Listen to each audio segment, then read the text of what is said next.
সন্ত ৰামপাল গুৰু মহাৰাজ হৈছে এনে এজন মহাপুৰুষ যিজনে নিজৰ সত্য ভক্তি, তত্ত্বজ্ঞান, কৰোণা আৰু সেৱাৰ বলত সমাজত এক নতুন আদৰ্শ বলবৎ কৰিছে। সন্ত ৰামপাল গুৰু মহাৰাজৰ নেতৃত্বত তেওঁৰ সকলো সৎলোক আশ্ৰমে কৰা বিস্ময়কৰ সমাজ কল্যাণমূলক কামে সমাজখনক সোণালী ভৱিষ্যতৰ এক নতুন আশা দেখুৱাইছে।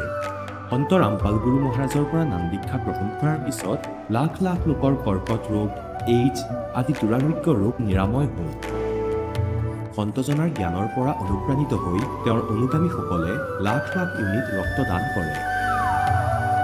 সন্তজনাই লাখ লাখ ভগ্নী কন্যাৰ যৌতুকমুক্ত বিয়াৰ আয়োজন কৰালে। সন্তজনাই লাখ লাখ মানুহক ড্ৰাগছ আসক্তিৰ পৰা মুক্ত কৰিলে। কোটি কোটি ধ্বংসপ্ৰাপ্ত পৰিয়াল শান্তিত লাগিল। সন্তজনাৰ আশ্ৰমত সমাৱেশৰ সময়ত বিনামূলীয়া চকুৰ চিকিৎসা আৰু দন্ত চিকিৎসাৰ ব্যৱস্থা কৰা হয়। সন্ত ৰামপাল গুৰু মহাৰাজৰ দ্বাৰা পৰিৱেশ সুৰক্ষাৰ উদ্দেশ্যে সময়ে সময়ে বৃহৎ পৰিসৰত বৃক্ষৰোপণ কৰা হয়। সন্তজনাই আৰ্তজনক তাৎক্ষণিক সকাহ দিবলৈ এম্বুলেন্স সেৱা আৰম্ভ কৰিছিল। সন্তজনাই তেওঁৰ অনুগামীসকলক তেওঁলোকৰ শৰীৰ দান কৰিবলৈ অনুপ্ৰাণিত কৰে, যাতে মানৱতাৰ সেৱা আৰু চিকিৎসা ক্ষেত্ৰত উন্নতি কৰিব পৰা যায়।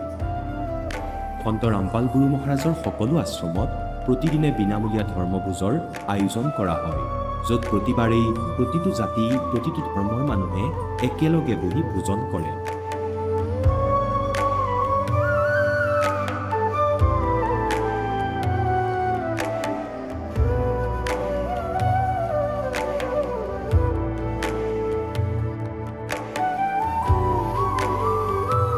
সন্ত ৰামপাল গুৰু মহাৰাজৰ আশ্ৰমত সহস্ৰাধিক বৃদ্ধ বৃদ্ধাই শ্ৰদ্ধা আৰু মৰমেৰে জীৱন যাপন কৰাৰ সুযোগ পায়। তেওঁলোকৰ থকা খোৱাৰ আৰু স্বাস্থ্যৰ সম্পূৰ্ণ দায়িত্ব সন্ত ৰামপাল গুৰু মহাৰাজে বহন কৰে। অনাথ শিশুৰ বাবে সন্ত ৰামপাল গুৰু মহাৰাজৰ সকলো আশ্ৰম বিশেষ বৰদানতকৈ কম নহয়, য'ত তেওঁলোকক শিক্ষা, সংস্কাৰ আৰু ভৱিষ্যতৰ বাবে উন্নত সুবিধা প্ৰদান কৰা হয়। বানপানী, ভূঁইকঁপ বা মহামাৰী যিয়েই নহওক, সন্ত ৰামপাল গুৰু মহাৰাজ আৰু তেওঁৰ অনুগামীসকল সদায় আৰ্তজনৰ বাবে আগৰণুৱা হৈ থাকে। কোভিড মহামাৰীৰ সময়ত সন্ত ৰামপাল গুৰু মহাৰাজৰ আশ্ৰমৰ পৰা কোটি কোটি লোকক খাদ্য, ঔষধ আৰু জীৱন ৰক্ষক সামগ্ৰী যোগান ধৰা হৈছিল।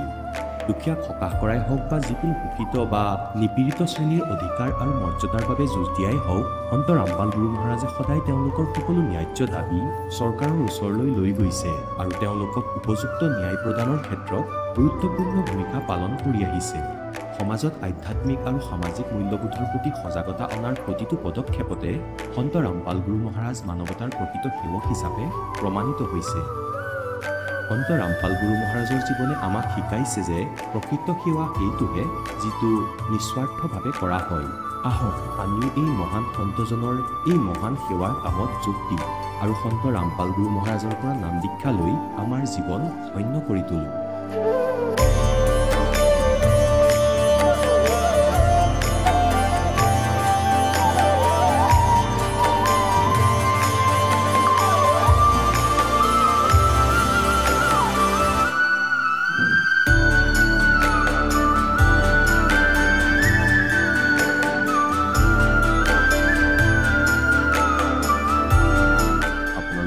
পৰিয়ালৰ সৈতে সৎলোক আশ্ৰমলৈ আন্তৰিকতাৰে আমন্ত্ৰণ জনোৱা হয়।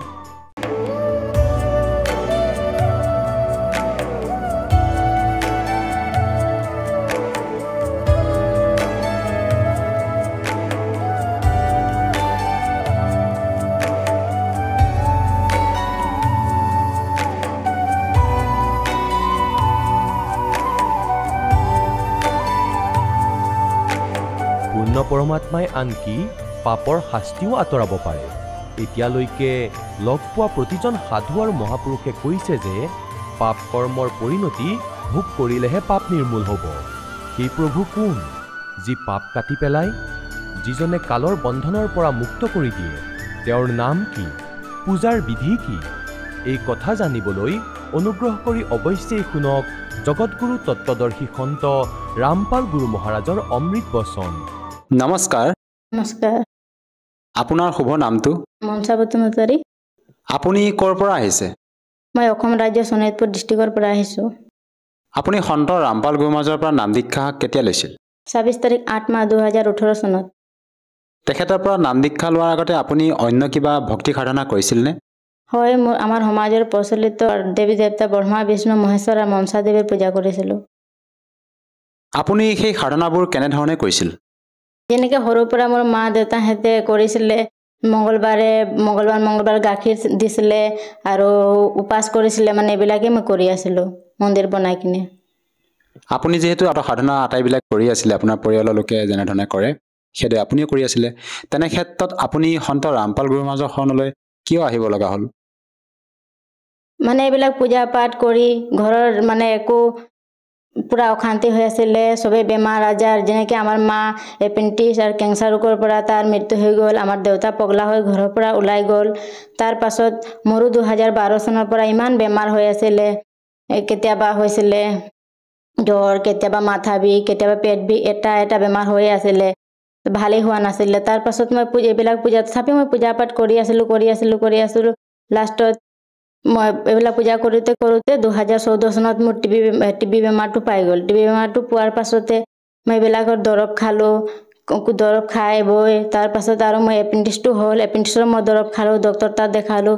পাছত ডক্টৰে ক'লে কি তোক অপাৰেশ্যন কৰিব লাগিব, কিন্তু মই ডক্টৰক ক'লোঁ মোৰ ঘৰতো কোনো চাবলগীয়া মানুহ নাই, মই অকলে, সেইকাৰণে অপাৰেশ্যন নকৰোঁ ক'লোঁ। তাৰ পাছত ডক্টৰে মোক দাৱাই দিলে, মই দাৱাইবিলাক খাই কিনে অলপ আৰাম পালোঁ। আৰাম পাছৰ পৰা মই টিবি বেমাৰটো হোৱাৰ কাৰণে মই বহুতখিনি দৰৱ আদি খায়ো খাই গৈ মানে পুৰা মন্দিৰ চব জেগাত যাব ধৰিলোঁ।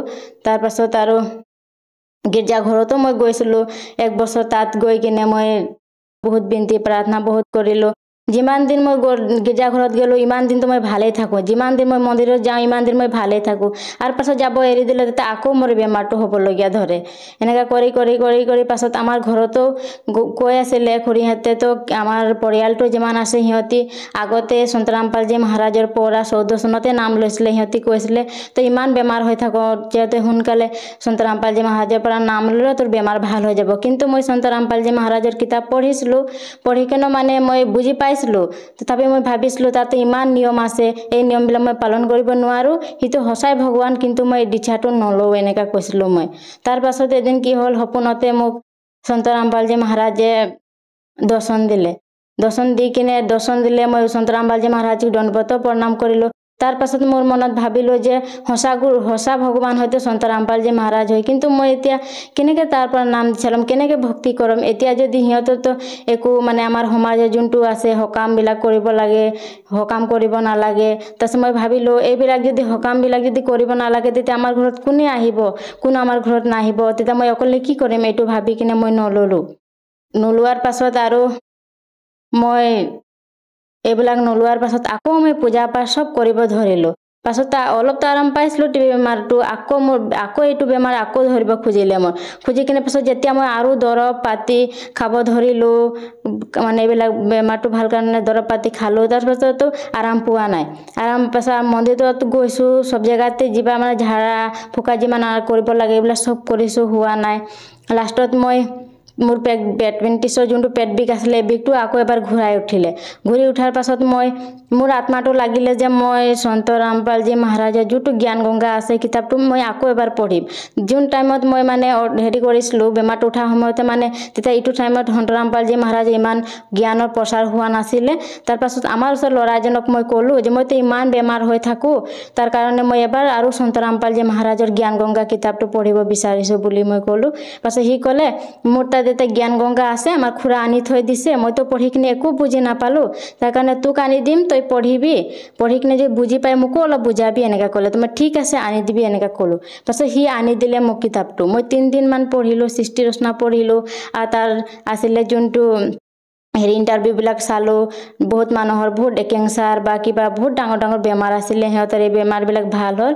তাৰপিছত মই ভাবিলোঁ সন্ত ৰামপালজী মহাৰাজে যদি সিহঁতক ভাল কৰিব পাৰিছে মোক কিয় ভাল নকৰে এইটো ভবাৰ পাছত মোৰ ইমান জোৰকৈ যোনটো এপেণ্ডিক্সৰ বিষটো আছিলে এইটো ইমান জোৰকৈ উঠিলে তেতিয়া মই ক'লোঁ তাক গুৰুজী সন্ত ৰামপালজী মহাৰাজক দণ্ডৱত প্ৰণাম কৰি কিনে ক'লোঁ যে আপুনি যদি সঁচা ভগৱান হয় তেতিয়াহ'লে মোৰ পেটৰ বিষটো ভাল কৰি দিয়ক মই আপোনাৰ শৰণত যাম আৰু আপোনাৰ পৰা নাম দীক্ষা লৈ কিনে ভক্তি কৰিম বুলি ক'লোঁ পাছত লাহে লাহে লাহে লাহে মোৰ বিষটো ভাল হ'ব ধৰিলে তাৰ পাছত মই নাহৰকটীয়া নামদান চেণ্টাৰত গৈ সন্ত ৰামপালজী মহাৰাজৰ পৰা নাম দীক্ষা ল'লোঁ আপুনি যিহেতু সন্ত ৰামপাল গুৰু মহাৰাজৰ পৰা নাম দীক্ষা লোৱাৰ আগতে বিভিন্ন সমস্যাত ভুগি আছিলে আপোনাৰ শাৰীৰিক যিবিলাক বেমাৰ আছিলে ব্যাধি আছিলে সেই সমস্যাবিলাকৰ কাৰণে আপুনি মানে বহুত অশান্তিত আছিল বৰ্তমান আপুনি সন্ত ৰামপাল গুৰু মহাৰাজৰ পৰা নাম দীক্ষা লোৱাৰ পিছত আপোনাৰ যি সেইবিলাক সমস্যা আছিলে সেই সমস্যাবিলাক সম্পূৰ্ণকৈ দূৰ হ'লনে হয় মোৰ যোনবিলাক সমস্যা আছিলে আগতে টিবি এপেণ্ডিক্স বেমাৰ আছিলে এইটোও ভাল হ'ল আৰু যোনটো মোৰ মাহেকীয়া প্ৰব্লেম আছিলে যোনটো মই ভাল কৰিবৰ কাৰণে মেডিকেলত দেখালোঁ তাৰপাছত মন্দিৰতো গ'লোঁ ভাল হোৱা নাছিলে এইটো সন্ত ৰামপালজী মহাৰাজৰ পৰাই দীক্ষা লৈ মোৰ ভাল হ'ল আপুনি যিহেতু সন্ত ৰামপাল গুৰু মহাৰাজৰ পৰা নাম দীক্ষা লোৱাৰ পিছতে শাৰীৰিকভাৱে বিভিন্ন প্ৰকাৰে লাভ পাইছে ইয়াৰ উপৰিও আপুনি আৰু অন্য কিবা লাভ পাইছেনে হয় মই প্ৰথমে ক'ব বিচাৰিছোঁ যে মই আধ্যাত্মিক লাভ পালোঁ যিটো আমাৰ মানুহজনৰ মূল উদ্দেশ্য আমি নিজৰ মুখ প্ৰাত কৰিবৰ কাৰণে পাইছোঁ আৰু দ্বিতীয়টো হ'ল মোৰ যোনটো শাৰীৰিক আছিলে কষ্ট এইবিলাক দূৰ হ'ল আৰু ঘৰত যোনটো আমাৰ হাই কাজিয়া হৈছিলে এইবিলাকো ভাল হ'ল যোনটো নেকি ঘৰত মোক কোনো চাব পৰা নাছিলে চবেই কৈছিলে তোৰ বেমাৰ কেতিয়া ভাল নহ'ব তই এনেকাই থাকিবি এনেকৈ কৈ আছিলে এইবিলাক চব মানে মানুহ আমাৰ গাঁৱৰ মানুহ কৈছিলে ই নাবাচিব ই মৰি যাব বুলি কৈছিলে কিন্তু মই এইবিলাক চব সমস্যা সন্ত ৰামপালজী মহাৰাজৰ পৰা আহি কিনে তাৰ পৰা দীক্ষা লৈ কিনে মই চব এইবিলাক সুখী হ'লোঁ সঁচাকৈ আধুনিকতাৰ এই যুগত এটা আচৰিত কথা এজন সন্তৰ পৰা নাম দীক্ষা লোৱাৰ পিছতে আপুনি বিভিন্ন প্ৰকাৰে লাভ পাইছে শাৰীৰিকভাৱে হওক বা আৰ্থিকভাৱে হওক বা পাৰিবাৰিকভাৱে বিভিন্ন প্ৰকাৰে আপুনি লাভ পালে এইটো আচলতে কেনেকৈ সম্ভৱ এজন সন্তৰ পৰা নাম দীক্ষা লোৱাৰ পিছতে এনেধৰণৰ লাভ পোৱাটো কিয় আমাৰ গুৰুজী সন্ত ৰামপালজী মহাৰাজে যোনটো ভক্তি দিছে শাস্ত্ৰ অনুকূল ভক্তি দিছে যোনটো আমাৰ গীতা হওক ভগৱত হওক দেৱী পুৰাণ সব মানে 4 বেদ শাস্ত্ৰ অথপুৰাণৰ প্ৰমাণিত জ্ঞান দি আছে তাৰ কাৰণে যোনে যদি তাৰ পৰা দিশা লৈ ভক্তি কৰে তো সিহঁতৰ লাভ হ'বই আমাক সদায় শাস্ত্ৰ অনুকূল ভক্তি কৰিব লাগে যেনেকৈ গীতাত কৈছে गीता अध्याय 16 श्लोक 23 कैसे जोने मैंने शास्त्र विधि त्याग कर मनमाना आचरण करता है ना उसको सुख होता है ना गति होता है ना उसको मोक्ष प्राप्त होता है उसके लिए अर्जुन कर्ता और अकर्ता के व्यवस्था में शास्त्र ही प्रमाण है आमी सदाय शास्त्र अनुकूल भक्ति करिब लागे शास्त्र विरुद्ध भक्ति करले केতিয়া मानव हो शांति और मोक्षर प्राप्त নহয় সেই কাৰণে शास्त्र अनुकूल भक्ति কৰিলে আমাৰ শাৰীৰিক লাভ মানসিক লাভ সব ঠিক হ'ব আপুনি যেহেতু সন্ত ৰামপাল গুৰু মহাৰাজৰ পৰা নাম দীক্ষা লোৱাৰ পিছতে শাৰীৰিকভাৱে বা আৰ্থিকভাৱে হওক বিভিন্ন প্ৰকাৰে লাভ পাইছে যিসকল দৰ্শকে আজি আপোনাক টিভি স্ক্ৰীনত প্ৰত্যক্ষ কৰি আছে তেওঁলোকক আপুনি কি বাৰ্তা দিব বিচাৰে যাতে তেওঁলোকেও আপোনাৰ দৰে উপকৃত হ'ব পাৰে বাৰ্তানো মই কি দিম বাৰ্তাটো সন্ত ৰামপালজী মহাৰাজে দিয়ে তাৰ কাৰণে মই সবকে হাত জোৰ কৰি এইটোৱে প্ৰাৰ্থনা কৰিব খুজিছো যে আগতে মই যোনটো ভক্তি সাধনা কৰি আছিলো ব্ৰহ্মা বিষ্ণু মহেশ্বৰ মনসা দেৱীৰ এইবিলাক সব শাস্ত্ৰৰ বিৰুদ্ধ আছিলে তাৰ কাৰণে মই একো লাভ পোৱা নাছিলো কিন্তু এতিয়া সন্ত ৰামপালজী মহাৰাজে যোনটো ভক্তি দিছে শাস্ত্ৰ অনুকূল দি আছে তাৰ পৰা যদি নাম দীক্ষা লৈ কিনে যদি ভক্তি কৰে তেতিয়া সব বেমাৰৰ পৰা বেমাৰ আজাৰ অশান্তি সব দূৰ হ'ব যেনেকৈ মোৰ হৈছে এটা আপোনালোকৰো হ'ব তাৰ কাৰণে আপোনালোকে সন্ত ৰামপালজী মহাৰাজৰ যোনটো সৎসংগ টিভিত সাধনা চেনেলত 7:30 পৰা 8:30 লৈকে আৰু এতিয়া সব জেগাতে সন্ত ৰামপালজী মহাৰাজৰ জ্ঞান গংগা জীৱন হুকুম গীতা তোমাৰ জ্ঞানৰ এইবিলাক কিতাপ এটা প্ৰচাৰ চলি আছে এইবিলাক কিতাপ আপোনালোকে লওক আৰু এইবিলাক কিতাপ পঢ়ক আৰু জ্ঞানটো বুজি কিনে সন্ত ৰামপালজী মহাৰাজৰ পৰা নাম দীক্ষা ল'ব পাৰিব যেহেতু আপোনালোকৰ গুৰু সন্ত ৰামপাল গুৰু মহাৰাজ হাৰিয়ানা প্ৰান্তৰ নিবাসী হয় তেনে ক্ষেত্ৰত অসমৰ কোনো লোকে যদি তেখেতৰ পৰা নাম দীক্ষা ল'ব বিচাৰে সহজভাৱে কেনেকৈ ল'ব পাৰিব এতিয়া সকলোৱে শিক্ষিত সমাজ হয় এতিয়া সবৰ হাততে মোবাইল আছে মোবাইলতে যেনেকৈ ফেসবুক হ'ল ইউটিউব হ'ল সব জেগাতে এতিয়া সন্ত ৰামপালজী মহাৰাজৰ সৎসংগ চলি আছে তাতে তলতে সন্ত ৰামপাল তাতে যদি সন্ত ৰামপালজী মহাৰাজৰ সৎসংগ বুলি সাৰ্চ কৰে তাৰ সৎসংগ চাই কিনে জ্ঞানটো বুজি কিনে তাৰ তলত নাম্বাৰ দিয়া থাকে এই নাম্বাৰত কন্টেক্ট কৰি সন্ত ৰামপালজী মহাৰাজৰ পৰা নিশ্চুলভাৱে নাম দীক্ষা ল'ব পাৰিব ধন্যবাদ থাকিল নমস্কাৰ এতিয়া জগতগুৰু তত্ত্বদৰ্শী সন্ত ৰামপাল গুৰু মহাৰাজৰ সৎসংগৰ মাধ্যমেৰে সেই অদ্বিতীয় আধ্যাত্মিক জ্ঞানৰ বিষয়ে জানি লওঁ যাৰ মাধ্যমেৰে আপোনালোকেও প্ৰাপ্ত কৰিব পাৰিব এনেকুৱা আধ্যাত্মিক, মানসিক আৰু ভৌতিক সুখ যি এতিয়ালৈকে কেৱল আপোনালোকে মীৰাবাই, ধ্ৰুৱ, প্ৰহ্লাদ আদি কেইজনমান ভক্তৰ জীৱন কথাতহে শুনিছে। এতিয়া শুনক তত্ত্বদৰ্শী সন্তৰ সৈতে শাস্ত্ৰ অনুকূল ভক্তি সৎসংগ, এনেকুৱা অদ্বিতীয় আধ্যাত্মিক জ্ঞান যাৰ প্ৰমাণ আছে সকলো ধৰ্মৰ সকলো পবিত্ৰ শাস্ত্ৰত। পবিত্ৰ হিন্দু ধৰ্মত যিমান পুণ্য আত্মা আছে তেওঁলোকে গীতাজীকেই শিৰোধাৰ্য বুলি মানে আৰু নাম জপ কৰে, হৰে ৰাম হৰে কৃষ্ণ ৰাধে ৰাধে শ্যাম মিলাদে, ওম নমঃ শিৱায়, ওম ভগৱতী বাসুদেৱায় নমঃ, এবে নমঃ। এয়া নাজানো কিমান মন্ত্ৰ বনাই ৰাখিছে। গীতাজীত আছে নেকি এনেকুৱা কোনো মন্ত্ৰ? গীতাজীত ফাইনেল সিদ্ধান্ত কৰি থোৱা আছে। গীতাজীৰ অধ্যায় নম্বৰ 8 শ্লোক নম্বৰ 13 কৈছে যে ওম ইতি একাক্ষৰম ব্ৰহ্ম ব্যৱহাৰণ মামনুসমৰণ য়ে প্ৰিয়াতি তদন্দেহম সয়াতি পৰমাম গতি। মই ব্ৰহ্মৰ কেৱল ওম ইতি একাক্ষৰম, এয়া ওম এটা আখৰ হয়, নাথিং এলছ, আৰু একো নহয়। উচ্চাৰণ কৰি স্মৰণ কৰি যিয়ে অন্তিম শ্বাসলৈকে, শৰীৰ এৰালৈকে ইয়াৰ স্মৰণ কৰি এৰি যায়, য়ে প্ৰিয়াতি তদন্দেহম সয়াতি পৰমাম গতিম, তেওঁৰ পৰম গতি প্ৰাপ্ত হয়। ওম নামৰ পৰা পোৱা পৰম গতি। ওমৰ পৰা পোৱা শ্ৰেষ্ঠ গতি কোনটো হয়? ব্ৰহ্মলোক প্ৰাপ্তি, কাৰণ ওম ব্ৰহ্মৰ মন্ত্ৰ হয়। গীতাজীৰ অধ্যায় নম্বৰ 7 শ্লোক নম্বৰ 18 গীতা জ্ঞানদাতা ব্ৰহ্মই শ্ৰীকৃষ্ণজীত কৈছে যে মোৰ গতিত এই উদাৰ আত্মাসকল ভাল, কিন্তু এওঁলোক মোৰ বেয়া গতিতেই আশ্ৰিত আছে। ওমৰ পৰা পোৱা যি সুবিধা আছে, মুক্তি আছে যিমানেই কোৱা হয় সেইবোৰতো ব্যৰ্থ হয়, বেয়া হয়, অনুত্তম হয়। অনুত্তম কিয় হয়? কাৰণ গীতা জ্ঞানদাতাই স্বয়ং কৈছে যে 4ৰ্থ অধ্যায়ৰ 5ম আৰু 9ম শ্লোকত, 2য় অধ্যায়ৰ 12 নম্বৰ শ্লোকত, 10ম অধ্যায়ৰ 2য় শ্লোকত, অৰ্জুন তোমাৰ আৰু মোৰ বহুবাৰ জন্ম হৈ গৈছে, তুমি নাজানা মই জানো। গতিকে ইয়াৰ পৰা সিদ্ধ হ'ল যে জন্ম মৃত্যু হয় ব্ৰহ্মৰো। আৰু পূজাৰীও এনেকৈ দুখী, কাৰণ জন্ম আৰু মৃত্যুৰ দৰে আন দুখ নাই এই পৃথিৱীত। সেইকাৰণে গীতা জ্ঞানদাতাই 18 অধ্যায়ৰ 62 নম্বৰ শ্লোকত কৈছে যে অৰ্জুন তুমি সৰ্বভাৱেৰে সেই পৰমেশ্বৰৰ শৰণলৈ যোৱা, তেওঁৰ কৃপাৰে তুমি পৰম শান্তি আৰু সনাতন পৰম ধাম প্ৰাপ্ত কৰিবা। এতিয়া পুণ্যাত্মাসকল 17 অধ্যায়ৰ 23 নম্বৰ শ্লোকত গীতাজীত স্পষ্ট কৰিছে যে সেই সচিদানন্দ ঘন ব্ৰহ্মৰ পূজা, অৰ্থাৎ তৎব্ৰহ্ম, সেই পৰম অক্ষৰ ব্ৰহ্মৰ সাধনাৰ 3টা মন্ত্ৰৰ জপ আছে। তেওঁৰ প্ৰাপ্তিৰ ওম তৎসৎ, ওম ব্ৰহ্মৰ ক্ষৰ পুৰুষো কোৱা হয় এই ব্ৰহ্মক, আৰু তৎ অক্ষৰ পুৰুষৰ সেয়া সাংকেতিক হয়, আৰু সৎ যি হয় এয়া পৰম অক্ষৰ ব্ৰহ্মৰ, তেওঁলোকৰ হাজিৰা কৰিব লাগিব। এই তিনিওটা সাধনাৰেই পৰমাত্মাৰ প্ৰাপ্তি, সৎলোক প্ৰাপ্তি হ'ব। ওম আৰু তৎ সাংকেতিক হয়, এই দুয়ো লগ হয় 2টা আখৰৰ সৎনাম হয়। আৰু তৃতীয় সেয়া সাৰ নাম হয়, যাক সৎ বুলি কৈছে গীতাজীৰ অধ্যায় নম্বৰ 17 শ্লোক নম্বৰ 23। গতিকে কোৱাৰ অৰ্থ এইটোৱে যে আমি সাধনা কৰাৰ যথেষ্ট চেষ্টা কৰিছো। এতিয়া পঢ়ো গীতা আৰু নাম লওঁ হৰে কৃষ্ণ কৃষ্ণ কৃষ্ণ হৰে হৰে ৰাধে ৰাধে। এয়া কেনেধৰণৰ কথা হ'ল? বালকৰ খেল বনাই ৰাখিছো আমি, ভগৱানৰ ফালে অলপো ধ্যানেই দিয়া নাই। গীতাজীত ক'ত আছে এয়া মন্ত্ৰ? তেনেহ'লে জপ কিয় কৰি আছা? পৰমাত্মাৰ বিধান হয় এয়া। যদি তুমি কোৱা যে পুৰাণত এনেকুৱা লিখা আছে, পুৰাণ কি বস্তু হয়? গীতা যি এখন শাস্ত্ৰ হয়, চাৰিওখন বেদ, পূৰ্ণ পৰমাত্মাই সৎপুৰুষে এই ব্ৰহ্মৰ অন্তঃকৰণত ফিড কৰি দিছিলে।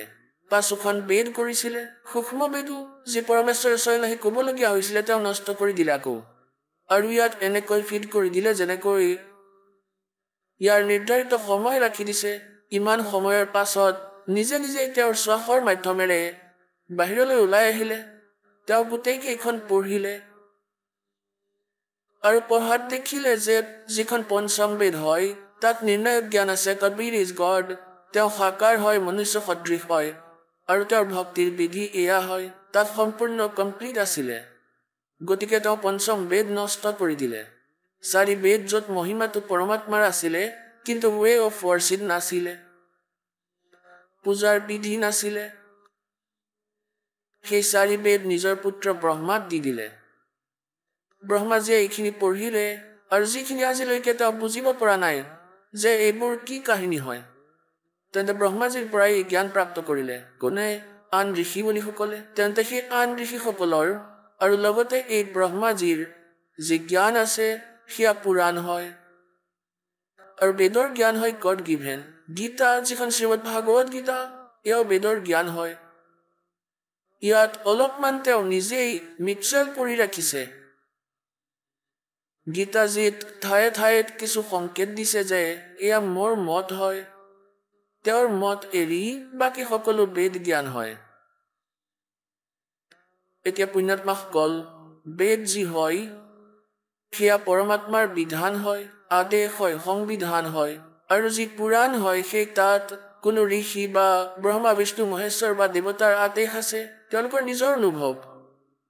গতিকে আমি গীতাজীৰ বাহিৰে, বেদৰ বাহিৰে একোৰেই আদেশৰ পালন কৰিব নালাগে। যদি আমি পৰমাত্মাৰ বিধানৰ বিৰুদ্ধে কাৰোবাৰ আজ্ঞাৰ পালন কৰি সাধনা কৰোঁ, তেন্তে সেয়া শাস্ত্ৰবিধি ত্যাগ কৰি নিজৰ মতে কৰা আচৰণ।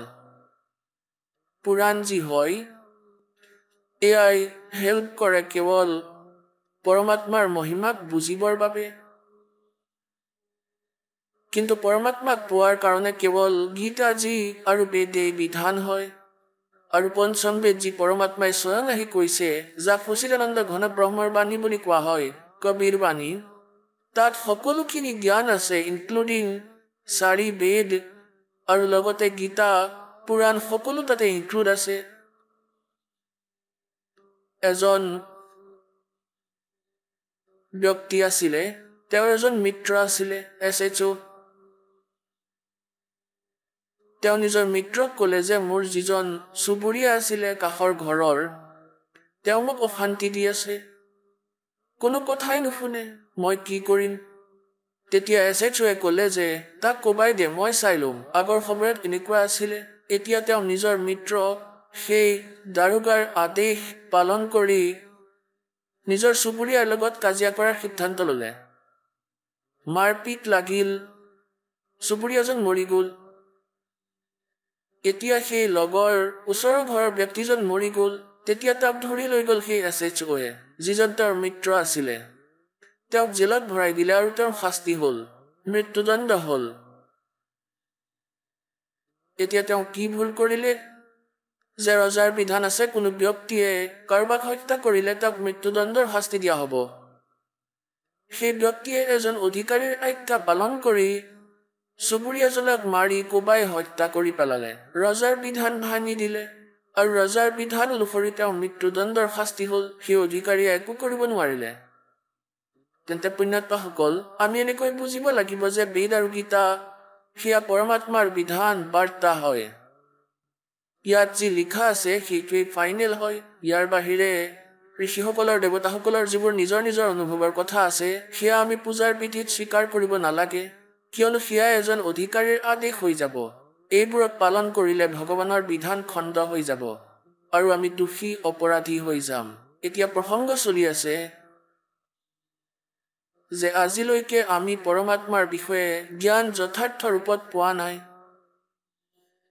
এজন শ্বেখ ফৰিদ নামৰ মুছলমান ধৰ্মত উপজা এজন পুণ্যকৰ্মী প্ৰাণী আছিলে। পুণ্যাত্মাসকল, আমাৰ আজিৰ পৰা জন্ম মৃত্যু হোৱা নাই, অসংখ্য জন্ম হৈ গ'ল আৰু এই চতুৰ্যুগীত আমি সত্যযুগৰ পৰা লৈ আজিলৈকে জন্মিছো আৰু মৰি আছো। আৰু এই কলিযুগৰ আগতে আমি বেলেগ না কোনো মুছলমান আছিলে, না কোনো হিন্দু আছিলে, না শিখ আছিলে, না খ্ৰীষ্টান আছিলে, সকলো বৈদিক ধৰ্মক পালন কৰোঁতা আছিলে। বেদৰ অনুসৰি ওম নাম জপ কৰিছিলে আৰু কোনো সাধনা, সৰ্বযজ্ঞ, হোম আদি কৰিছিলে, 5টা যজ্ঞ কৰিছিলে। এতিয়া আমাৰ মাজতে ইজনে সিজনৰ মাজত সংস্কাৰ মিক্স হ'ল। আজি কোনো হিন্দু ধৰ্মত জন্ম লৈছে, তেন্তে কালিলৈ তেওঁ মুছলমান ধৰ্মত জন্ম ল'ব পাৰে। আজি কোনো এজন মুছলমান ধৰ্মত কুৰা হৈ ভুগি আছে, কালিলৈ মৃত্যু হ'লে তাৰ পাছত তেওঁ হিন্দু ধৰ্মত জন্ম ল'ব পাৰে, খ্ৰীষ্টিয়ানত ল'ব পাৰে। খ্ৰীষ্টানৰ মৃত্যুৰ পিছত খ্ৰীষ্টানো ইয়ালৈ আহিব পাৰে, হিন্দু ধৰ্মলৈ বা শিখ ধৰ্মলৈও যাব পাৰে। তেন্তে কোৱাৰ ভাৱ এইটোৱেই যে আমি আমাৰ বুদ্ধিক বহুত ওপৰলৈ নিব লাগিব, তেতিয়াহে আমি এই কালৰ জালৰ পৰা বাহিৰলৈ ওলাব পাৰিম। তেন্তে সেই পুণ্যকৰ্মী প্ৰাণী শ্বেখ ফৰিদ সৰুৰে পৰাই পৰমাত্মাত তেওঁ শ্ৰদ্ধাও পুজি আছিলে। আগৰ সংস্কাৰ প্ৰবল আছিল তেওঁৰ। সেই বিষয়ে অলপ কাহিনী শুনাইছো যে তেওঁ অলপ দুষ্ট আছিলে। তাৰ বহুত অভিযোগ আহিছিলে। গাঁৱলৈ গৈ আন ল'ৰা ছোৱালীৰ লগত কাজিয়া কৰিছিলে, কাৰোবাৰ লগত কিবা টনা আজোৰা কৰিছিলে ল'ৰা ছোৱালীবোৰৰ মাজত, অথবা কাৰোবাৰ ঘৰত সোমাই তেওঁলোকৰ বাচন বৰ্তন ওলট পালট কৰি দিছিলে। অভিযোগ আহিছিলে। তাৰ মাকে যথেষ্ট অশান্তি পাইছিলে। তেওঁ ভাবিলে, কি কৰোঁ, ইয়াক কেনেকৈ শান্ত কৰাওঁ। তেতিয়া তেওঁ এদিন ভাবিলে যে ইয়াক কওঁ যে বোপাই তুমি নামাজ পঢ়া। শ্বেখ ফৰিদৰ মাকে ক'লে যে বোপাই তুমি নামাজ পঢ়া কৰা।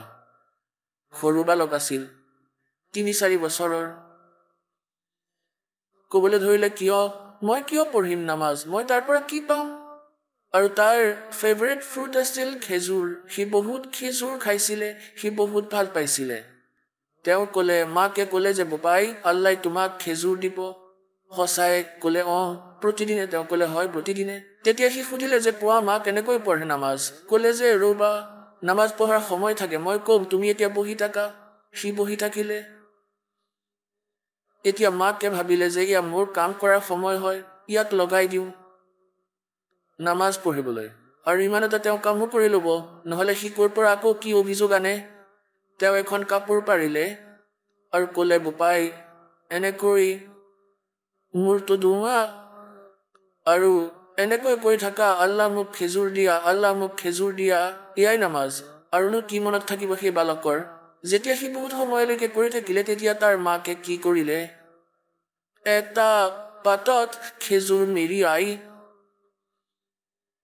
অলপমান খেজুৰ 2টা পাতত তাৰ কাপোৰ পৰা আছিলে তাৰ তলত ৰাখি দিলে। আৰু যেতিয়া গোটেই কাম কৰি ল'লে, তেতিয়া ক'লে, বোপাই চকু মেলি দিয়া, ইয়ালৈ আহা। সি উঠিলে আৰু ইফালে সিফালে চালে। ক'লে যে মা, আল্লাহটো খেজুৰ নিদিলে, মই নপঢ়ো আজিৰ পৰা আৰু। তাৰ মাকে ক'লে, বোপাই আল্লাহ এনেকৈ সকলোৰে আগত নিদিয়ে নহয়, তেওঁতো লুকুৱাই দিয়ে। চোৱা, ক'ৰবাত ৰাখিছে হয়তো আসনৰ তলত। সি কাপোৰ উঠাই দেখিলে যে তাত থোৱা আছিলে। খাইছে আৰু জঁপিয়াইছে। খাই ল'লে, বাহ ৰে বাহ। আকৌ ক'লে, মা এতিয়া কোৱা, আকৌ কেতিয়া পঢ়িব লাগিব নামাজ। এদিন কি হ'ল যে মাকে এনেকৈ তাক প্ৰতিদিনে বহাই দিয়ে আৰু সি এনেকৈ একেবাৰে দৃঢ় হৈ 2-3 ঘণ্টা তাৰ পৰা নুঠেই। এদিন তাৰ মাকে সেই খেজুৰ ৰাখিব পাহৰি গ'ল আৰু তেওঁ ক'লে যে আহা বোপাই। সি উঠিলে। সি উঠি চালে যে খেজুৰ এজ ইট ইজ আছিলে, যেনেকৈ আগতে ৰাখিছিলে তাৰ মাকে। তেতিয়া আকৌ মাকৰ মনত পৰিছিল যে আজিতো মোৰ ভুল হৈ গ'ল, এতিয়া আৰু সি নপঢ়িবই, অকৰ্মণ্যই। আজি সি খেজুৰ নাপাব। সেই সময়তেই সি খেজুৰ খাই খাই আহি আছিলে। তাৰ মাকে ক'লে, বোপাই এই খেজুৰ ক'ৰ পৰা আনিছা তুমি। সি ক'লে, আল্লাই সদায় দিয়ে মোক। তেওঁ ক'লে, ক'ত আছিলে সেই খেজুৰ। সি ক'লে, তাতেই, য'ত আগতে ৰাখিছিলে। আহা দেখুৱাওঁ, এটা পাত তাতেই থৈ আহিছো, তলৰটো। এতিয়া গৈ চালে সঁচাই খেজুৰ তাতেই আছিলে। তাৰ মাকটো আচৰিত হৈ গ'ল। হে পৰমাত্মা, ভাল শুনিলা, নহ'লে আজিৰ পিছততো সি কেতিয়াও নপঢ়িলে হয় নামাজ। কোৱাৰ অৰ্থ এয়াই যে পিছলি তপছে হতে পূৰ্ণ হনস মুৰাদ। আগৰ সংস্কাৰী হংস আছিলে, পৰমাত্মালৈ আস্থা বঢ়াব আছিলে। তাৰ মাকৰ পিছত ইচ্ছা জাগৃত হ'ল, তেওঁতো কেৱল নকলি কাম কৰি আছিলে। সেইদিনৰ পৰা তেওঁ মাকৰ দৃঢ় বিশ্বাস হ'ল যে ভগৱান আছে, আল্লাহ আছে ক'ৰবাত। যেতিয়া সি ডাঙৰ হ'ল, ঘৰ ত্যাগ কৰিলে, কাৰণ ৰখিব নোৱাৰে সেই প্ৰাণী যিয়ে ভগৱানক বিচাৰে। এতিয়া যিবোৰ পৰম্পৰাগত তেওঁৰ ক্ৰিয়া আছিলে, মাংস খোৱা, সেইবোৰ ভাল নাপাইছিল সেই মৰমীয়াল আত্মাই। তেওঁ এৰি দিলে যে এইবোৰ কথা ভাল লগা নাই। হিংসা কৰি কি ভগৱানক পাব পাৰি নেকি। এতিয়া সেই শ্বেখ ফৰিদ পুণ্যাত্মা পৰমাত্মাক বিচাৰি কলৈ যায়, সন্তৰ ওচৰত। যে সন্তৰ ওচৰত পৰমাত্মা পোৱাৰ বিধি আছে। এজন ফক্কৰ ফকীৰ আছিলে, সিদ্ধ পুৰুষ আছিলে, সাধনা কৰিছিলে, সিদ্ধিত প্ৰসিদ্ধ আছিলে। তেওঁৰ ওচৰলৈ গ'ল, তেওঁৰ লগত কথা পাতিলে, তেওঁ যি সাধনা জানিছিলে সেয়া কৈ দিলে। পুত্ৰ কঠিনৰ পৰা কঠিন তপ কৰা, যিমান কষ্ট দিবা শৰীৰক সিমান ভগৱানৰ ওচৰলৈ যাবা। এতিয়া শ্বেখ ফৰিদটো গৈছিলে ভগৱানক পাবলৈ। দিনে ৰাতিয়ে বহুত কষ্ট কৰিলে, যিবোৰে গুৰুজীয়ে আদেশ দিছিলে পালন কৰিলে। এতিয়া শ্বেখ ফৰিদ গৈছিল কি কাৰণত? পৰমাত্মাক পাবলৈ। আৰু গুৰুজীৰ আদেশৰ 100% পালন কৰিছিলে। সেই আশ্ৰমত তেওঁৰ বাহিৰেও আৰু 5-7 শিষ্য আছিলে। আৰু শ্বেখ ফৰিদৰ যোৱাৰ পিছত তেওঁৰ গুৰুদেৱৰ সেই শিষ্যসকলৰ ভিতৰত তেওঁ সবাতোতকৈ প্ৰিয় হ'বলৈ ধৰিলে, যে তেওঁ সকলো কাৰ্য তেওঁৰ ইচ্ছা অনুসৰি কৰিছিলে। এনেকৈ বহি আছিলে বা থিয় হৈ আছিলে, যেতিয়ালৈকে আজ্ঞা নাহিছিল। তেওঁৰ গুৰুজীয়ে বেছিভাগ তেওঁৰ পৰাই সেৱা গ্ৰহণ কৰিছিলে। তেতিয়া আন শিষ্যবোৰে হিংসা কৰিব ধৰিলে যে শ্বেখ ফৰিদেতো গুৰুজীৰ হৃদয়ত স্থান লৈ ল'লে আৰু আশ্ৰম শেষত ইয়াকেই দিব গুৰুজীৰ মৃত্যুৰ পিছত, আৰু তোমালোক এনেকৈয়ে থাকি যাবা। এতিয়া ঘৰ এৰিলে পৰমাত্মাক পাবৰ বাবে, আৰু এতিয়া তাত গৈ এই খং, দ্বেষ, মান সন্মানৰ ভোগ সেই তেনেকুৱাই। তেনেহ'লে কি কাৰণত ৰৈ আছা তাত? যদি তোমাৰ আশ্ৰমৰ এই প্ৰয়োজন ভগৱানৰ নাই, মান সন্মানৰ ভোগ আছে, তেনেহ'লে ভক্ত নহয়। এয়া শ্বেখ ফৰিদৰ নাছিলে। এতিয়া বাকী যিসকল শিষ্য আছিল তেওঁলোকে ভাবিলে তেওঁক গুৰুজীৰ চকুত সৰু কৰো। সেই যিজন সিদ্ধ পুৰুষ আছিল, মুছলমান ধৰ্মত ফক্কৰ ফকীৰ আছিলে, তপস্বী আছিলে, তেওঁ কি কৰিছিলে? হুক্কা খাইছিলে আহাৰ গ্ৰহণ কৰাৰ সময়ত, আৰু গধূলি সময়ত বিশেষ প্ৰকাৰৰ হুক্কা পান কৰিয়ে শুই পৰিছিল। ৰাতিপুৱা সময়মতে উঠি গৈছিলে। এতিয়া আশ্ৰমত প্ৰত্যেক ভগতৰ এদিনৰ সেৱা ভগাই ৰখা হৈছিলে, যে এইদিনা এওঁ সকলো সেৱা কৰিব, এইদিনা তেওঁ আৰু সেইদিনা তেওঁ।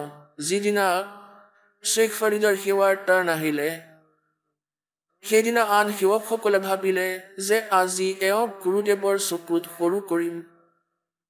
বৰ্ষাকাল আছিল, কিন্তু বৰষুণ হোৱা নাছিল। শ্বেখ ফৰিদে আবেলি সময়ত আহাৰ ৰান্ধিলে গুৰুজীৰ বাবে, আৰু গুৰুজীৰ হুক্কাৰ বাবে আগতেই জুইৰ ব্যৱস্থা কৰি থৈছিলে। তেওঁ জুই তৈয়াৰ কৰি ল'লে, আহাৰ খুৱাবলৈ গৈছিলে। পিছফালৰ পৰা তেওঁৰ আন ঈৰ্ষা কৰা সখীবোৰে সেই জুই নুমুৱাই দিলে পানীৰে, পানী ছটিয়াই।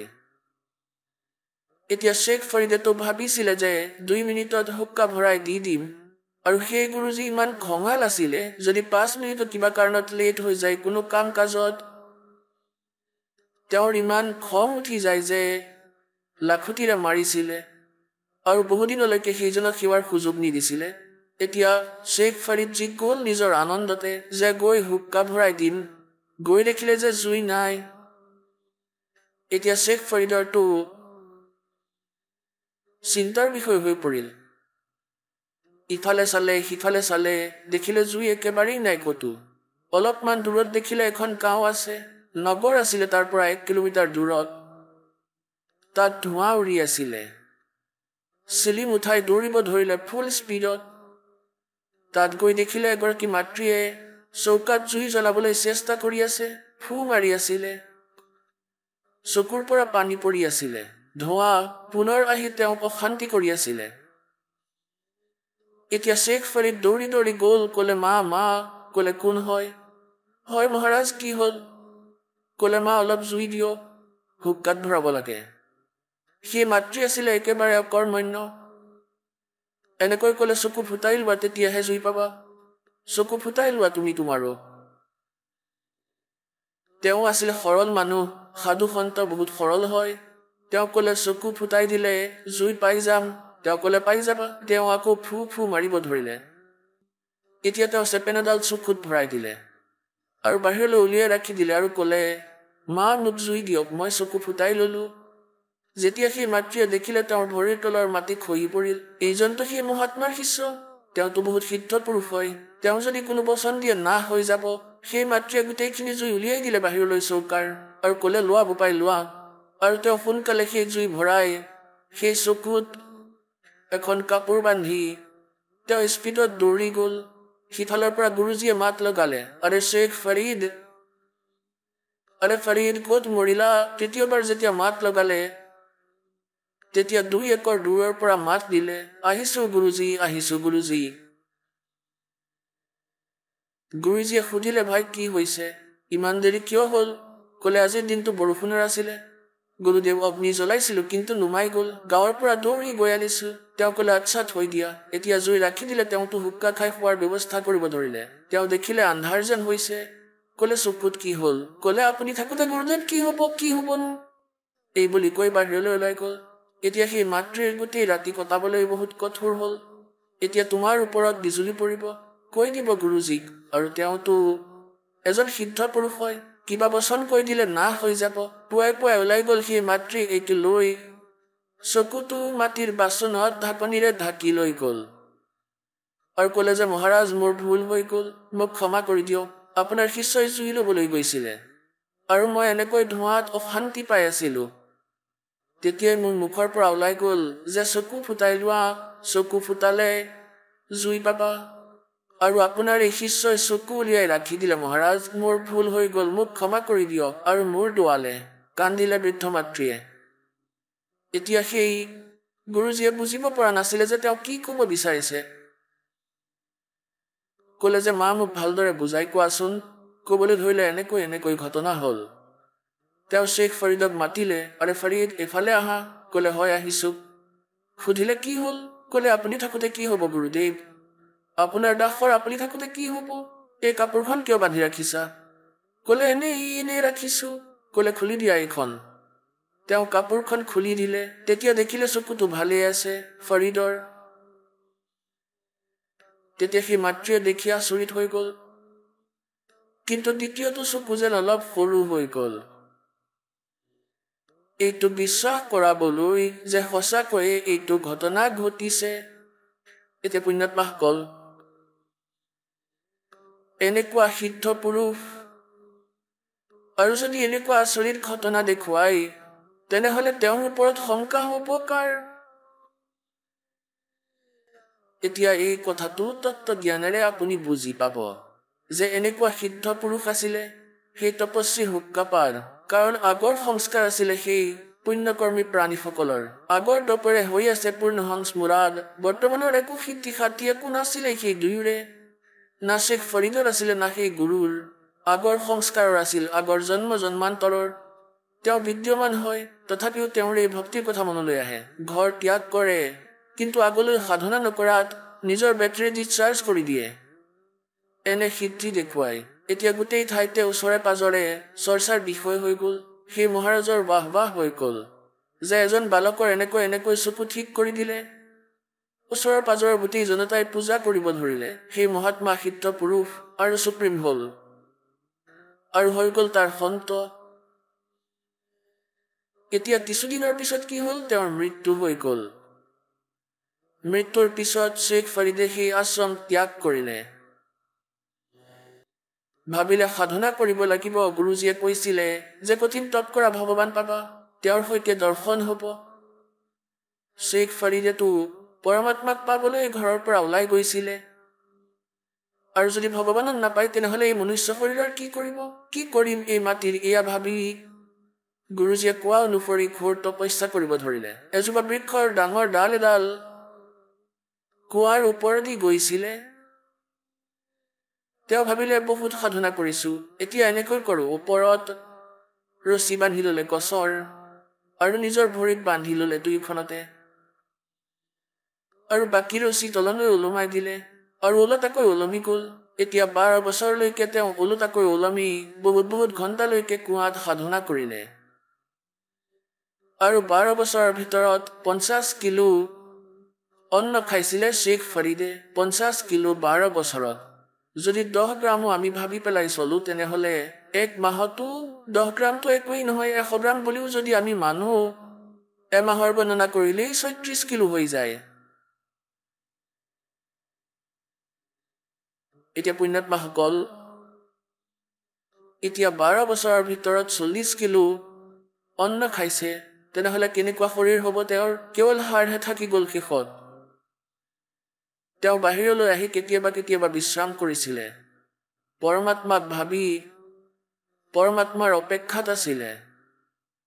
আৰু তেওঁ এনেকৈ শুই আছিলে। কাউৰীয়ে ভাবিলে সেই ব্যক্তি মৰি গৈছে। সি তেওঁৰ ওপৰত আহি বহি পৰিল। শৰীৰত ক'তো মাংসই নাছিলে। সি ভাবিলে কাউৰীয়ে যে মূৰত বহি তেওঁৰ চকুকেইটাকে উলিয়াই লওঁ। তেতিয়া অলপমান তেওঁৰ মুখ খুলিলে, ক'লে যে ভাই কাউৰী, মোৰ শৰীৰত যদি ক'ৰবাত মাংস আছে সেই মাংস খাই লোৱা। মোৰ চকুকেইটা নুচুবা, এইকেইটাক ডিষ্টাৰ্ব নকৰিবা। মই আল্লাহৰ দৰ্শনৰ আশাত আছো।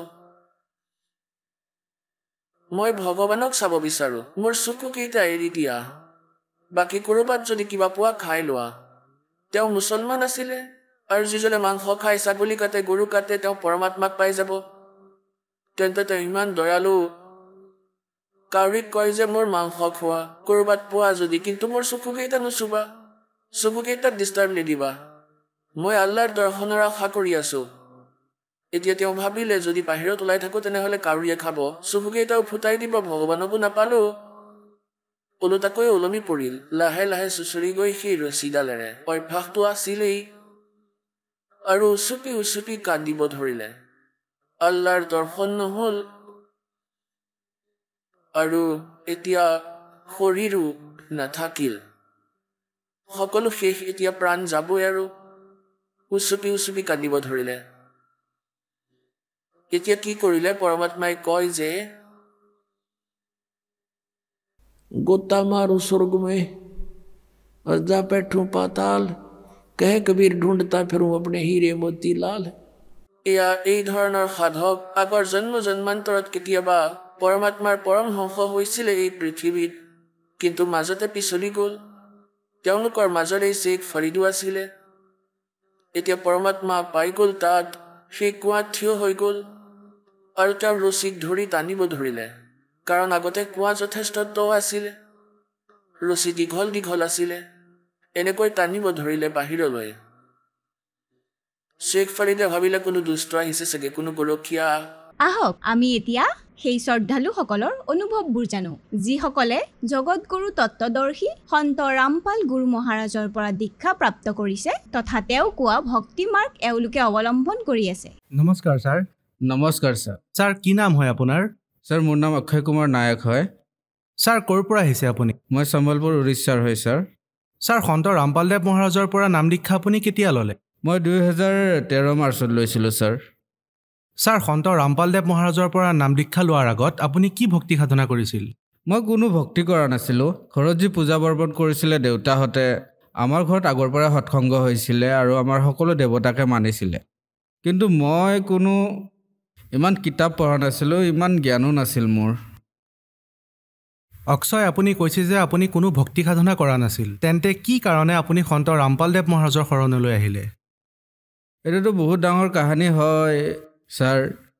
এনেকুৱা হ'ল, মোৰ এজন বন্ধু থাকে ওচৰতে। 3 মাহ 2013ত মই মাৰ্চ মাহত নাম লৈছিলোঁ। সি জানুৱাৰীত 2 মাহ আগতে নাম লৈছিলে।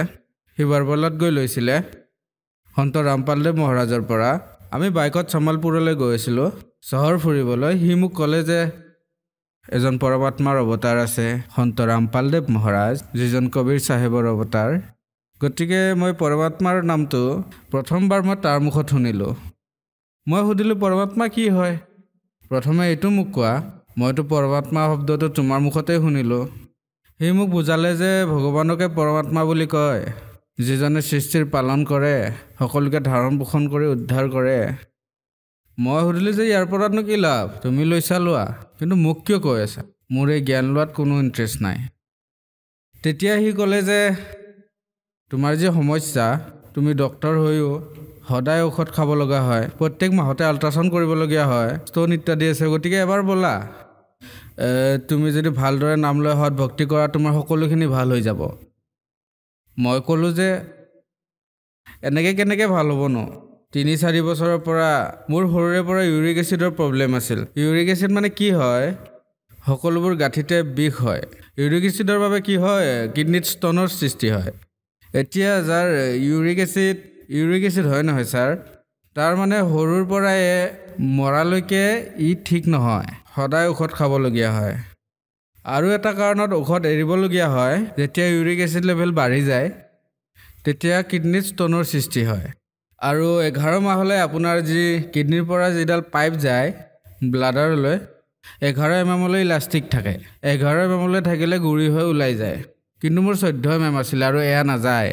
আপুনি কাটাক বলক, তেওঁ কাটাকৰ আছিল। যেতিয়া মই ছুটীত যাম তেতিয়া লেজাৰেৰে ইয়াৰ অপাৰেশ্যন কৰাই ল'ম, আৰু মোৰ চিনাকি আছে তাত। গতিকে মই মাৰ্চতে যাবলগীয়া আছিল আৰু তেওঁ ছুটীত। মই ক'লোঁ নহয় ভাই, মই অপাৰেশ্যন কৰাবলৈ যাম, মই এতিয়া আশ্ৰম যাব নোৱাৰোঁ। তেওঁ ক'লে আৰে ভাই কিয় অপাৰেশ্যন কৰিব লাগে, বহুত বেমাৰ মানুহৰ ভাল হৈ আছে তেওঁৰ ভক্তিৰ বাবে। মই ক'লোঁ যে ঠিক আছে ব'লা যাওঁ, ইমান কৈ আছা। মই ভাবিলোঁ যে ঠিকে আছে, দিল্লীখনো অলপ ফুৰি চাম, এনেকৈ ভাবি মই গৈছিলোঁ। এইটো ভাবি যোৱা নাছিলোঁ যে মোৰ ষ্ট'ন তাত মানে ঠিক হৈ যাব, মই কিবা লাভ পাম। মই সতলোক আশ্ৰম বৰবালা গ'লোঁ। মই যেতিয়াই তাত গৈ পালোঁ নহয় ছাৰ, মোৰ কিবা অদ্ভুত ধৰণৰ অনুভৱ হ'ব ধৰিলে যে তাত বহুত বয়সস্থ তাত বহি আছিলে, যাক ভগত বোলে। তেওঁ ক'লে যে ভগতদেৱ আপুনি গা পা ধুই লৈ খাদ্য খাই লওক। মানে মই ইমান আন্তৰিকতা কেতিয়াও অনুভৱ কৰা নাছিল। আশ্ৰমত যেতিয়া সোমালোঁ মই, তাতে আমি খাদ্য ইত্যাদি লৈ ল'লোঁ আৰু আকৌ নাম দীক্ষাৰ বাবে তাত বহুত মানুহ বহি আছিলে। তেতিয়া তাত মোৰ এজন গাঁৱৰ বন্ধু আছিলে সঞ্জীৱ, তাৰ নাম। সি মোৰ সৰুকালৰে বন্ধু। মই কোৱাৰ বাবে সি গৈছিলে। সিও কোনো ভক্তি কৰা নাছিলে। আমি মাছ মাংস বহুত খাইছিলোঁ। গতিকে ভকতদেৱ আমি যেতিয়া নাম দীক্ষা ল'বলৈ তাত বহিলোঁ, মই দেখিলোঁ তাত যি নিয়ম আছে, মানে ভকতদেৱ এনেকুৱা নিয়ম আছিলে যে আপুনি মদ খাব নোৱাৰিব, গুটখা খাব নোৱাৰিব, মাছ মাংস খাব নোৱাৰিব, এনেকুৱা ধৰণৰ নিয়ম আছিল। তেতিয়া মোৰ মনত মানে খেলি মেলি কৰি দিছিলে নিয়মবোৰে। আৰু আমাৰ সমাজত যিমানবোৰ বেয়া চলি আছে সেয়া মানে সমাজৰ মানে উপকাৰৰ বাবে একেবাৰে সঠিক আছিলে, সমাজৰ লাভৰ বাবে, সমাজৰ শুধৰণিৰ বাবে। যিহেতু মই সৰুৰ পৰাই সমাজসেৱক হয়, আৰু মোৰ দেউতা, মই যেতিয়া মেডিকেল পাছ কৰিছিলোঁ তেতিয়া মোৰ দেউতাই কৈছিলে যে প্ৰাইভেট জব হওক বা গভৰ্ণমেণ্ট জব হওক, কাৰোৰ পৰা ফিজ নল'বা। ঔষধৰ পৰা আমি যিমানখিনি পাওঁ 20%, 20% সিমানেৰে আমি ঘৰ চলাই ল'ম। আৰু ভকতদেৱ এতিয়া 20 বছৰ হৈ গ'ল, মই কাৰোৰ পৰা ফিজ লোৱা নাই। ঠিক আছে ভাই, নাম লৈ লওঁ, যদি আমাৰ যদি কিবা লাভ হয় সেইটো পিছত চাই ল'ম, নহ'লে বাদ দিম, তাতনো কি। এনেকৈ ভাবি আমি চাৰনাম লৈ ল'লোঁ। আৰু মই শাৰী পাতিলোঁ। মই ক'লোঁ যে গুৰুদেৱ এনেকুৱা এনেকুৱা হৈছে মোৰ, আৰু বহুত সমস্যা আছে, বছৰ ধৰি আছে, এই সমস্যাৰ সমাধান পোৱা নাই। যদিও মই নিজেই ডক্তৰ, এই ইউৰিক এচিডৰ ঔষধ আৰু কিমান খাম, ষ্ট'নৰ বৃদ্ধি হৈ আছে আৰু কমিও যোৱা নাই, মই ডায়েটো ফ'ল' কৰিব পৰা নাই। গুৰুদেৱে এইখিনিয়ে ক'লে যে ঠিক হৈ যাব পুত্ৰ, ঠিক হৈ যাব, ইমানখিনিয়ে ক'লে। আৰু পৰমাত্মাই আশীৰ্বাদ দি দিলে এনেকৈ।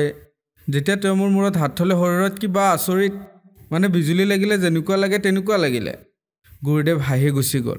তাৰপিছত মই সন্ধান কৰিলোঁ, এইটো সন্ধান কৰিলোঁ যে গুৰুদেৱে যে প্ৰথম মন্ত্ৰটো দিয়ে, যাক কমল বুলি কোৱা হয়, মই সেয়া পালোঁ ভগতদেৱ, সেয়া বিজ্ঞানতো আছে। কমল, গুৰুদেৱে যি প্ৰথম মন্ত্ৰটো দিয়ে, আমি যাক কমল বুলি কওঁ, কণ কমল বুলি কয়, হৃদা কমল বুলি কয়, কমলক গুৰুদেৱে যি ডিফাইন কৰিছে সেয়া বিজ্ঞানতো প্ৰমাণ আছে। আপোনাৰ সেই কমল খোল খাই যায়, তেতিয়া আপোনাৰ কোনো বেমাৰ নহয়। তেতিয়া মই ধ্যানেৰে সেই মন্ত্ৰ জপ কৰিলোঁ এমাহ ধৰি। 4 মাহ পিছত মই সতনাম পালোঁ। ছাৰ আপুনি বিশ্বাস নকৰিব, ইমান বছৰৰ পৰা মই মানে ইমান ভুগি আছিলোঁ এই ঔষধ পাতিবোৰ। মোৰ দেউতাৰ ইমান আৰ্থিক অৱস্থা ভাল নাছিলে আমাৰ, কাৰণ মোৰ দেউতা বহুত ভাল মানুহ আছিল, আৰু তেওঁ কৈছিলে যে কাৰো বেয়া নকৰিবা, কাকো ঠগি নাখাবা, কাকো প্ৰবঞ্চনা নকৰিবা, কাকো কষ্ট নিদিবা। সেইকাৰণে মই ফিজ লোৱা নাছিলোঁ, সেইবাবে মোৰ ক্লিনিকখন চলা নাছিলে। মই প্ৰাইভেট ডক্টৰ হয়, মই কেমিষ্টো হয়, মোৰ নিজৰ মেডিকেল ষ্ট'ৰ আছে। যিমান পাইছিলোঁ সিমানেৰে বহুত কষ্টৰে চলিছিলোঁ। আমি ধাৰতহে চলিছিলোঁ। মই ডক্টৰ হোৱাৰ পিছতো মোৰ দেউতাই ক'লে যে এখন ছেকেণ্ড হেণ্ড গাড়ী লৈ লওঁ, এখন মাৰুতি 800, তুমি যিহেতু ভালদৰে খোজকাঢ়িব নোৱাৰা বিষৰ বাবে। কিন্তু গুৰুদেৱৰ দয়াত মোৰ বিষ ইমান কম হৈ গ'ল যে মোৰ বডি একেবাৰে ফ্ৰী হৈ যোৱা যেন লাগিলে। যেতিয়া মই আহিলোঁ, মই দেউতাক ক'লোঁ।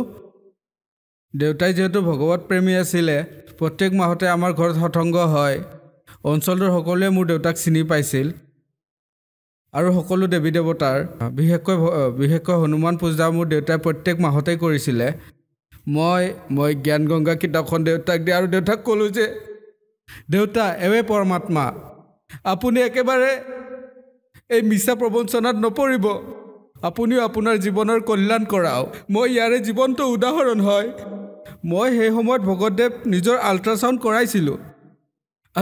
কৰাইছিলোঁ, যিটো ষ্ট'ন মই ঔষধেৰেও ঠিক কৰিব পৰা নাছিলোঁ। একেবাৰে সকলো সঁচা কথা কৈ আছোঁ, নাম লোৱাৰ পিছত মই এটা ঔষধ খাব লগা নহ'ল। তেতিয়া ভগতদেৱ, মই যেতিয়া গৈ আল্ট্ৰাচাউণ্ড কৰালোঁ, মোৰ 14 mm যি ষ্ট'ন আছিলে, ভগতদেৱ সেয়া 4 mm হৈ গ'ল পৰমাত্মাৰ দয়াত। তাৰপিছত যেতিয়া মই মোৰ ডক্টৰক দেখুৱালোঁ, যিজন প্ৰফেচাৰ মোৰ ক্লিনিকত আহিছিলে, তেওঁ ক'লে এইটো ৰিপৰ্ট শুদ্ধ নহয়, আৰু এবাৰ কৰাই চোৱা। যেতিয়া মই আকৌ গৈ চেক কৰালোঁ, তেতিয়া সেয়া 4.4 mm ওলাল। পইণ্টৰ ইফাল সিফাল হয় আল্ট্ৰাচাউণ্ডত। ডক্টৰে ক'লে যে এয়া এনেকুৱা হ'ব নোৱাৰে, আপুনি কিবা নহয় কিবা ঔষধ খাইছে। মই ক'লোঁ যে ছাৰ, আপুনি যে কৈছিলে এয়া ঔষধত ঠিক নহয়, লেজাৰেৰে অপাৰেশ্যন কৰাবলৈ কৈছিল। তেতিয়া তেওঁ ক'লে যে কথাটোতো ঠিকেই কৈছা। তেওঁ ক'লে যে এইখন ৰিপৰ্টো শুদ্ধ নহয়, আপুনি কটাকত গৈ আল্ট্ৰাচাউণ্ড কৰাওক, কাৰণ তেওঁ ছায়েন্সক মানিছিল। চমৎকাৰ হোৱাৰ পিছতো তেওঁ কিন্তু মোৰ ভিতৰত মোৰ আত্মা জাগি উঠিছিল যে মই পৰমাত্মাক পাই গ'লোঁ। আৰু সৰুৰ পৰাই মই ইমান মাছ মাংস খাইছিলোঁ।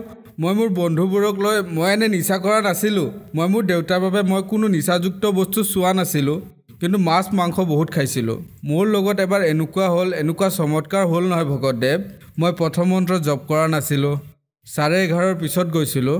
তাৰ সাক্ষী মোৰ পত্নী আছে। শুই গৈছিলোঁ মই ক্লিনিকৰ পৰা আহি 11:30 বজাত। 11:30 বজাত নিজেই সন্ত ৰামপালদেৱ মহাৰাজ মোৰ সপোনত আহি ক'লে যে পুত্ৰ, তুমি মন্ত্ৰ মতা নাই, ইয়াৰ পৰা নামখণ্ড হয়, তুমি মন্ত্ৰ জপ কৰি হোৱা। মই তৎক্ষণাত সাৰ পালোঁ। প্ৰথম মন্ত্ৰ জপ কৰোঁতে গুৰুদেৱে আমাক যি প্ৰথম মন্ত্ৰ দিয়ে, সেইটো একেবাৰে অথেণ্টিক হয়। জ্ঞানৰ সৈতে আৰু বিজ্ঞানৰ সৈতে সেয়া খাপ খায়, একেবাৰে সমান হয়। গুৰুদেৱে যি কমল খোলাৰ কথা সৎসংগত যি কয়, সেয়া একেবাৰে সমান হয়। সেয়াৰে আমাৰ শৰীৰতন্ত্ৰ ঠিক হয়।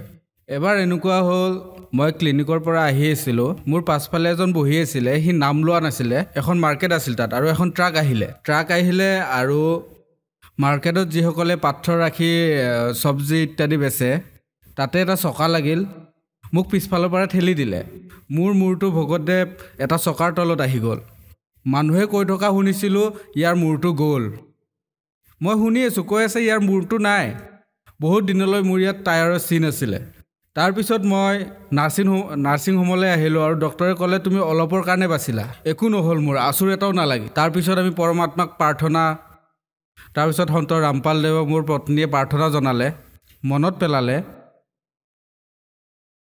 তেতিয়া গুৰুদেৱে ক'লে যে ইয়াৰ বহুত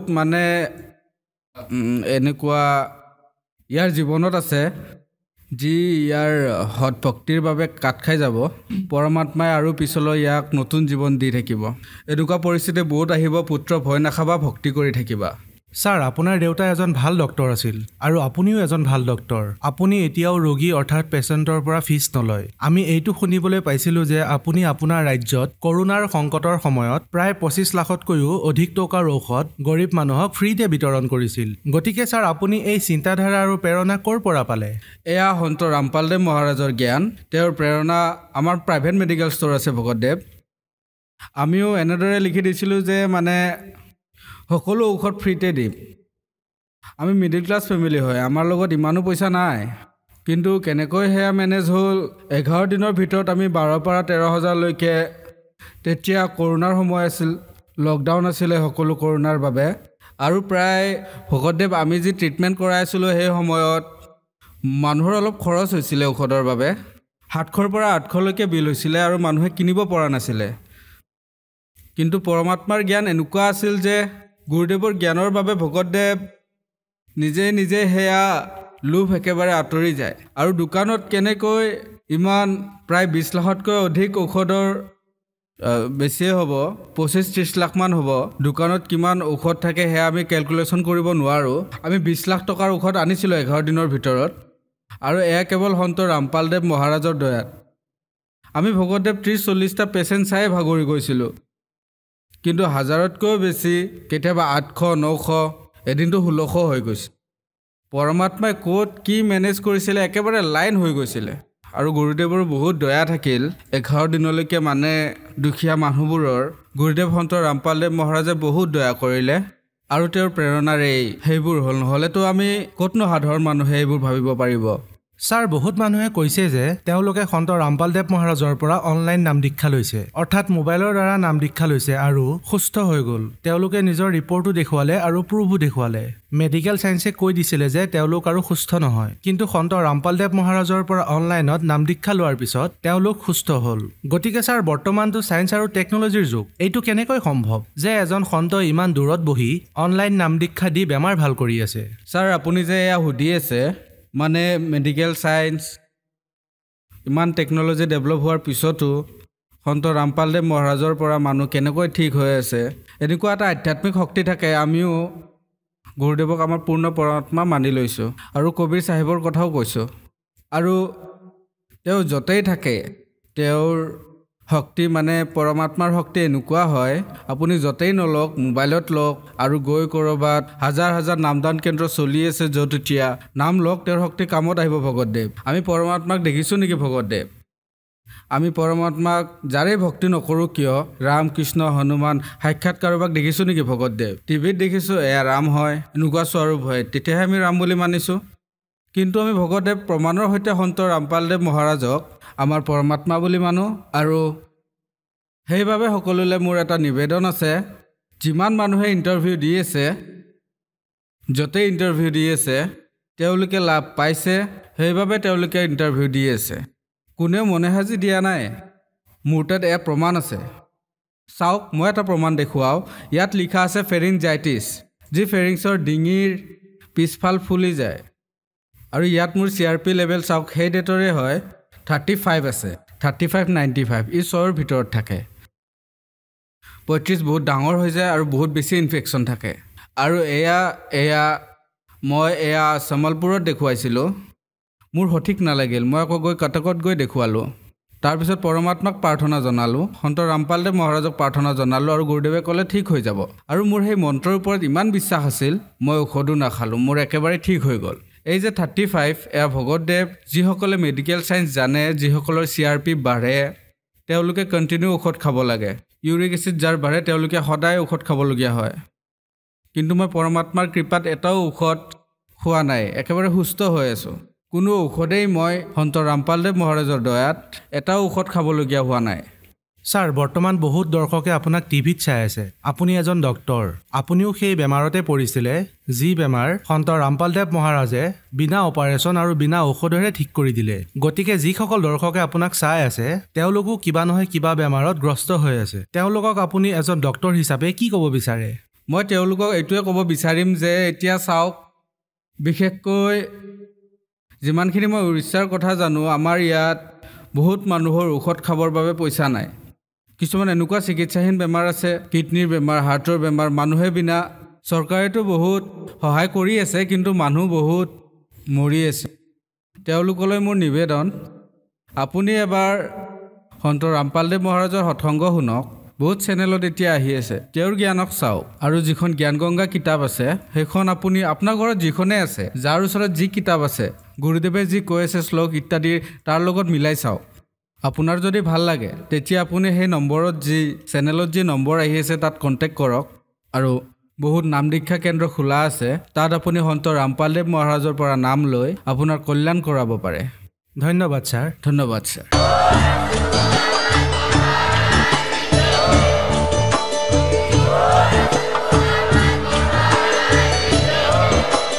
আপুনি শুনি আছিলে জগতগুৰু তত্ত্বদৰ্শী সন্ত ৰামপাল গুৰু মহাৰাজৰ মংগল প্ৰবচন।